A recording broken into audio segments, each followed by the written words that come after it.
Guys यतिखेर चाहिँ म घोडालाई अब यो दाना दिनु आँटेको छु है। बिचरा घोडा दिनभरि घाममा थाकेर आएछ है। आइज भाइ, आइज भाइ, ल भाइ आइज। ए अब चाहिँ मैले घोडालाई दाना दिनु आँटेको छु है।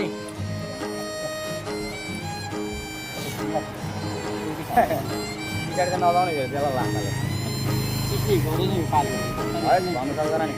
अब चाहिँ घोडालाई म दाना दिइसकेँ यो दिँदैछु हेर्नुहोस् यसरी दिनुपर्छ हो गरममा है। अब यसमा यसको माथि चढेर म फेरि सवारी गर्छु ला दाना खाँदा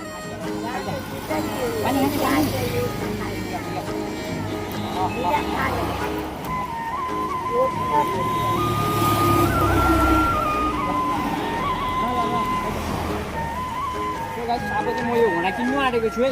किनेर भोलिपर्सि तपाईँहरूलाई यसमा चढाएर देखाउँछु ल। यसरी खुवाउनुपर्छ कि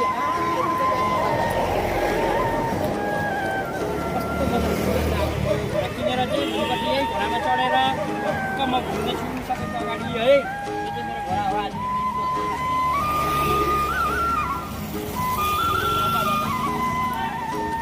थ्याङ्क यू।